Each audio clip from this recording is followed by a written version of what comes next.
Welcome to Fix It Home Improvement, covering projects that every homeowner should know and great products for home and garden.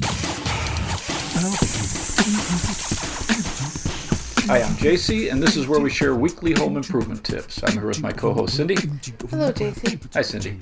Today we're going to be talking about different types of window coverings, some tips on installing, and some dangers. We'd like to thank Claire McDonald for sharing and liking our podcast. So the first windows were just holes in buildings. Mm-hmm. The ancient Egyptians, they used reeds to create mats, and they would cover their windows with that, or their holes in the wall with that. The ancient Chinese used to use bamboo to make shades. Ooh, ancient Chinese. And then I don't think you ever talked about them before. And then early homes, they started using cloth and blankets to cover the windows at night, primarily for insulation and to help keep the bugs out.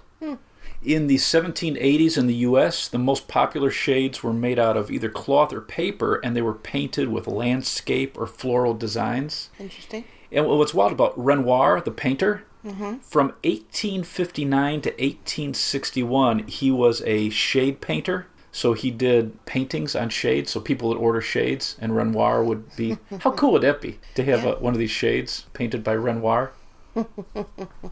Where do you want to start? I'm going to start with different types of blinds. Okay. So you have pleated shades, and these fold up almost like an accordion, so they have very sharp edges that lay flat on themselves when you pull them up, and then they unfold as you lower them, kind of like an accordion. Right. And these are interesting because they can be designed for arched windows, all types of unusual sizes, so they're very flexible. It's kind of a classic style, but it can be used in very modern looks too. Mm-hmm. And they come in a wide variety of material, texture, colors. The standard size is about an inch, but you can actually get pleated shades smaller or wider. And if you're mounting this inside your window, so an inside mount, I would say go for that 1 inch or smaller. That way the hardware and everything's going to fit inside the window. And then depending on the material, it softens sunlight. So most of these are considered light filtering, and then they open up to the top of the window so you have a nice unobstructed view. 100% polyester or a polyester blend is considered the easiest to clean if you're picking your material. Okay. Then you have Roman shades, and this is a cloth design, so it folds on itself just like pleated, but this has really soft folds. It doesn't have those sharp edges, so it's accordion-like. And you know what's interesting about the Roman shades? These were designed originally from these retractable awnings they covered the Colosseum with, and they would fold on themselves.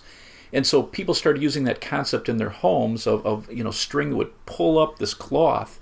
And it was so dusty in ancient Rome that they learned if they took since they didn't have glass on their windows. Right, the big gaping holes. Right. So they would soak these cloths in water, and it would grab a large portion of the dust, so their homes would be less dusty. It's still dirty. So Roman shades are a little more difficult to clean than pleated. Some styles have a very big balloon effect, so they have large pleats. These are considered better for formal decor. You have a wide variety of fabric, color, and texture you can get with this. And then some styles, to help reflect heat, have a white background that faces out, and then you have your color or your texture inside. Ooh, fancy. Another similar design are cellular shades, and these are a honeycomb design. So they're either diamond-shaped or hexagon-shaped, and they fold and unfold like pleated, but there's more material, and they've got this dead airspace in between. So it's like 3D. Exactly. So you have like material inside and outside, and then you have a space in the middle with this air. And so you can actually use these to insulate windows. And they say that up to 25% of your home heat or cooling is lost through your windows, especially in older homes. Yep. And so these do a nice job of helping to save those energy costs. You can either have cellular shades that slide up from the bottom or down from the top, which is kind of interesting. They come in a variety of colors, material. They have a lot of room darkening with these cellular shades. They're noise dampening, and these are popular with motorized systems.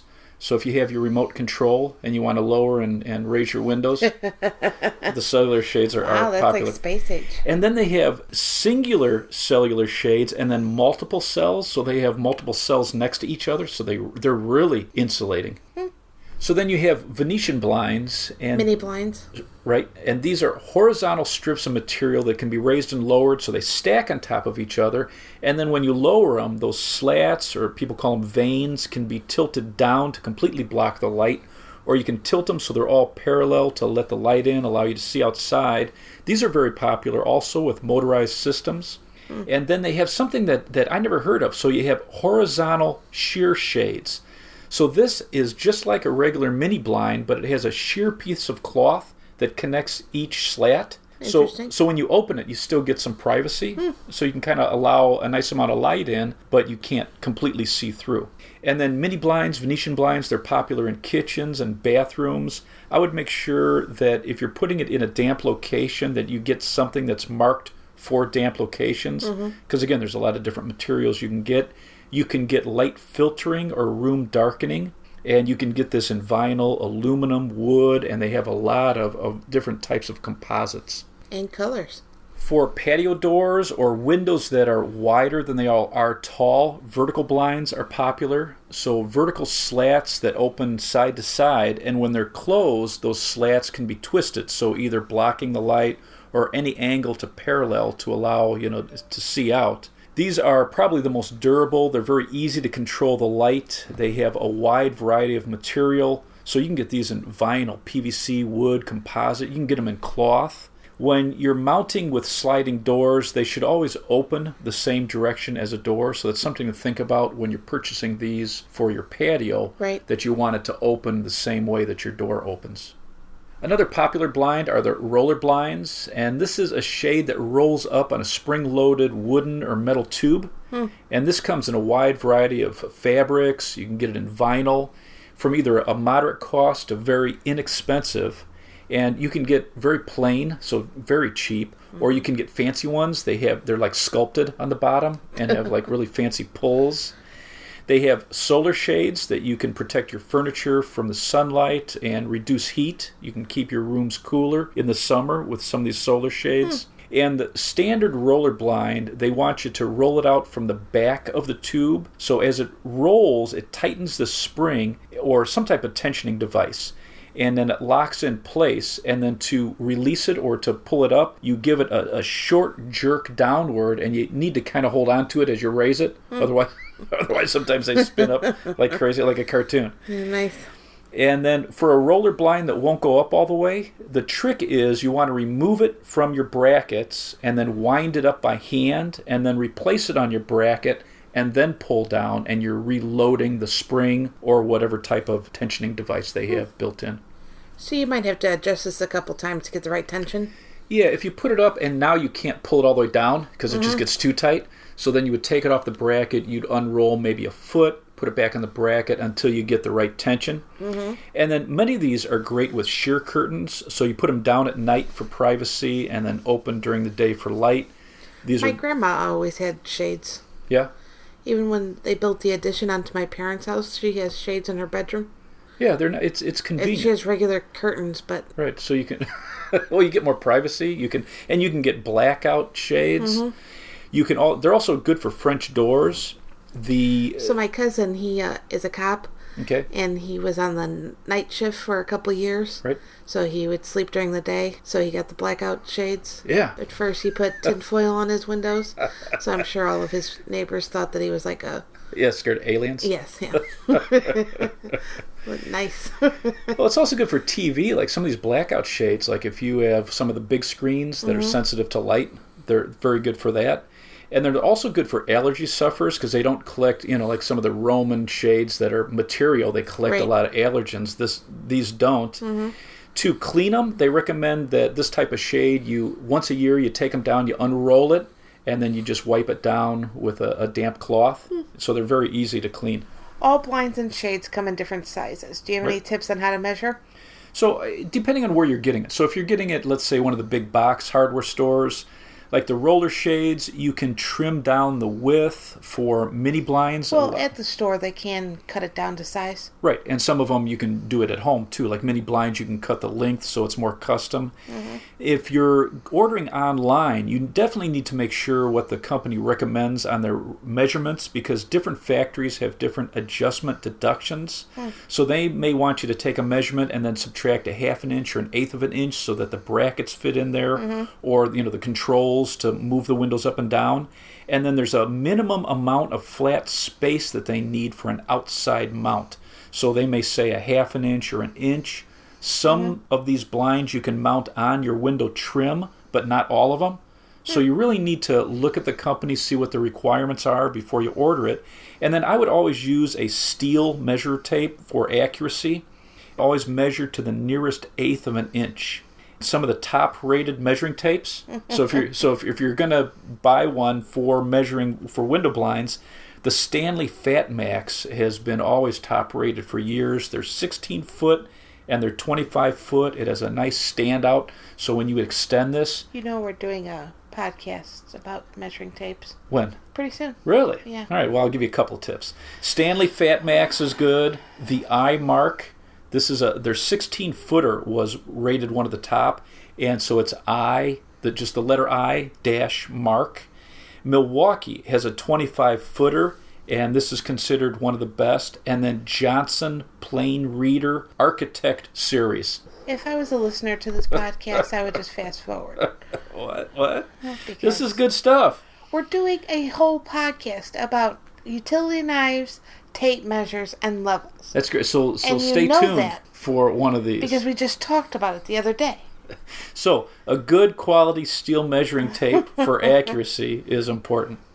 You mentioned inside mount and outside mount. Can you explain the difference? So for an inside mount, your brackets are on the side jambs or the inside frame of the window. Mm-hmm. And one thing you need to consider is how much room you have. So if you're putting blinds on an inside mount, you need about 2 3/8 of an inch. If you're putting vertical blinds inside a window, you actually need about 3 3/4 of an inch. So quite a bit of room. Mm-hmm. And with an inside mount, it's a very clean look. Your molding is emphasized. So if you have beautiful wood trim, an inside mount really makes that look nice. So is this by preference, which way you mount it? Exactly. So you're deciding, do I want to show off my trim and my window, or do I want to kind of cover it? Are my windows ugly? Is my trim ugly? And so you can use an outside mount, and you're putting your brackets on the window trim or the wall next to the trim. And, this also, an outside mount is going to help you control the light. It's going to cover, anything that you don't like. Mm-hmm. It also, because like an inside mount, sometimes you're going to have that little bit of gap between the frame and your shade. Right. So light's going to be streaming through there. When you're measuring for your window, let's say you're doing an inside mount, with a typical shade, you're going to want to measure the center height, and then off to the left and right, and then the width, you're going to measure the center, and then top and bottom, and you're going to use the smallest measurement to the closest eighth of an inch. Although if you're putting in a roller shade, all you're worried about is the top, because that's where your bracket needs to fit. Right. And then if you're doing a basic shade and you're doing an outside mount, you really want it about 3 inches wider and about 3 inches taller. So whatever your width is plus 3 inches, your height plus 3 inches, and this is going to give you the most control over light. With vertical blinds in a window, you want the width plus about 6 inches and the height plus about 3 inches. Mm-hmm. And then if you're doing patio doors, you need about 3 inches above for brackets. Mm-hmm. And then for vertical blinds, check the box, but you're going to want about a half an inch from the floor. For mounting your brackets outside the window, I would always try to find the studs with a stud finder to put my screws into. So this is going to make it very secure into the wall. So like when my little baby kitty cat jumps onto the blinds and grabs on. It's not going to tear out of the drywall? Exactly. Right. And then if you can't find studs and you're just going into drywall, I would use something like the self-tapping screw anchors. Mm-hmm. So these are shaped, it's either thick plastic or metal, and the outside of it actually looks like a screw, Most of these are self-tapping, so you're going to use a Phillips screwdriver, and you're just going to put pressure on the drywall. It's going to thread itself flush into the drywall, and then you can put your screws into the body of this. Right. And these are great because they'll hold 50 to 75 pounds each. Very easy to put into drywall, very easy to use. So when my kitten becomes a cat, it'll still stay up? No problem. It'll handle it. That's you know what's I think the coolest video we've done lately is the soft paws video. So if you go to our YouTube channel, Fix It Home Improvement, Cindy's new kitten, instead of her declawing it, which I've read a lot of stuff on declawing and how painful and how it really can cripple a cat. So you got these soft paws. So they're tiny little rubber tips that you put on the... So you super glue them to the end of the claws. I don't know how that's any better than declawing him, but whatever. But that's cool. Kitty, have some super glue on your nails. So instead of if you have a cat and it's clawing at your furniture or drapes, so instead of or ruining your body, right, you can get these soft paws, and I think it's really a very humane thing to do. You know, the United States is one of the only developed countries that still declaws cats. Can you get off your soapbox? But check out that video; it's kind of cool. What are some top-rated companies? So you can go to a big box like Home Depot or Lowe's, and they do a nice job with basic blinds. I had, like, in my mom's condo, so she has patio doors that I wanted to change. She had old, thick, weird drapes. Nasty. And I wanted to change it to vertical blinds there, and she didn't have much room over the frame of the door. So she has ductwork that's covered by drywall just above the patio doors. So there's no clearance. Right, very little room above the door. So I tried to go to a big box, and they just didn't have anything where the brackets would fit. So I went to blinds.com, and very interesting customer service. They walked through the dimensions. They were very helpful.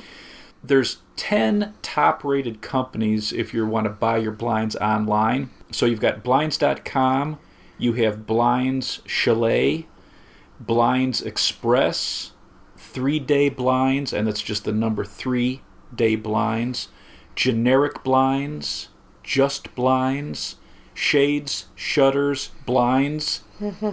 You've got Select Blinds, Your Blinds, and Home Decorators Collection. And these were from a few of the sites that I went to. These are the top-rated companies if you want to buy them online. So they'll help you with, how long they should be, what kind of clearance you should have on the bottom. Absolutely, all that. And if you have an inside mount, outside mount, the dimensions. So I found them I learned a lot. They were very helpful. Let's discuss the dangers of blinds and shades. So what's wild is pre-1997, a lot of these vinyl mini blinds that came in from outside the United States, they used high levels of lead to keep the mini blinds flexible. That's scary. So the Consumer Product Safety Commission recommends that vinyl blinds should be removed if you have kids 6 years old or less in the house. And if you don't know the age of your mini blinds and you have kids in the house, just remove them. Yeah. What they recommend is wear disposable gloves, pull up the blinds, so you pull them all the way up. You want to cut the cords to prevent somebody else from using them, if you throw them out in front of your house. Yeah. They want you to wrap it in plastic bags and then put it in the trash. Or you can wrap it with flat twine. Right, and that's a great idea. So if you put it in garbage bags, use flat twine to tie it off, or you can use duct tape to tie it off. So flat twine is a type of shrink wrap? Yeah, which is cool. So flat twine, it comes in with a little handle. Right, so you don't actually have to touch the It seals on itself, yeah. And then wash your hands thoroughly with soap and water. So there's such high levels of lead, they want you to wash your hands thoroughly with soap and water afterwards. So listen to the safety equipment episode. Right, exactly. And then... wear all that equipment. And then remove your blinds.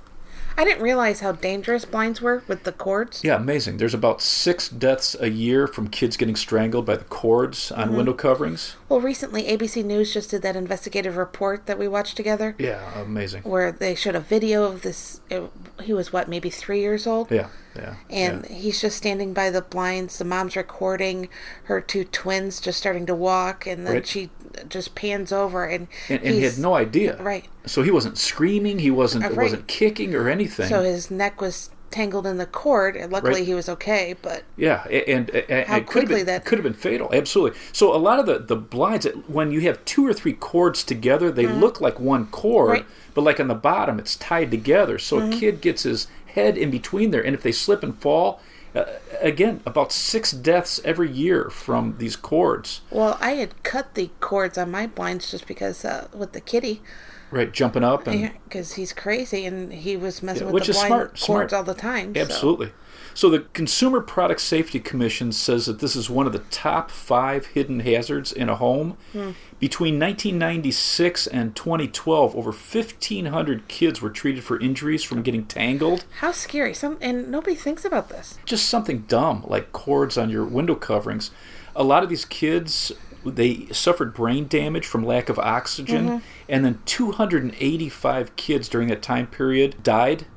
You should remove any cords or chains that form any kind of a loop, and there are replacement kits for many of these blinds, so you can call the manufacturer, go online, Right. and then you can cut the ends of the cords to eliminate loops, like you did on yours, Right. where they all came together. Just cut the bottom, so there's no way to get tangled. And they still work fine. Yeah, absolutely.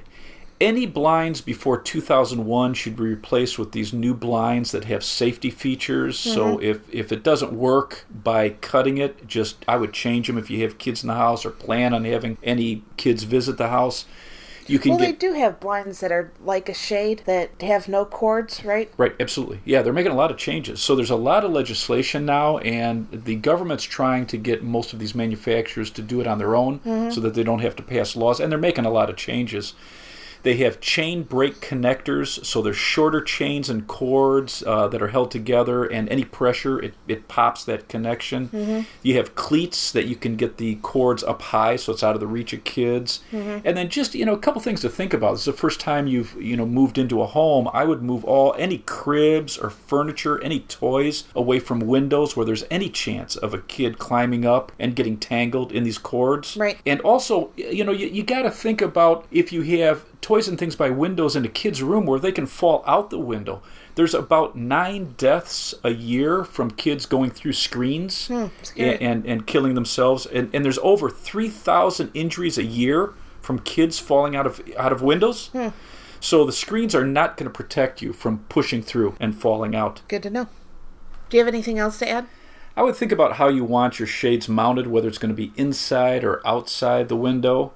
Well, because my parents, I don't know, 20 years ago got new windows installed. Okay. And they added really nice molding around the windows. And Okay. I spent a long time painting it and staining it for them. Right. And then my So you want to dad... show that off? No, my dad went ahead and did an outside mount Right. for all the blinds and shades. So completely covered. Right. So why'd So you even do it? It was a complete waste of time.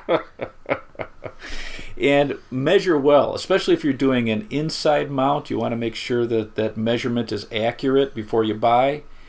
I would think about light filtering or darkening and, what you're looking for. So like a pleated shade, it's either open or closed. Right. And something like a mini blind, you can have it all the way open if you want to see out.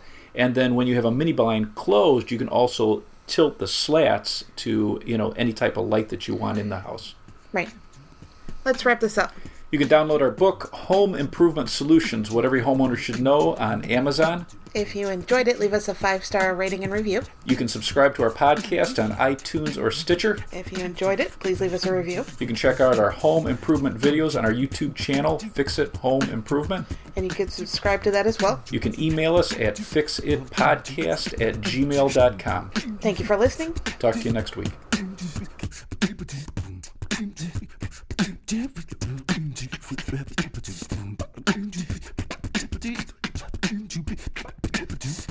Did you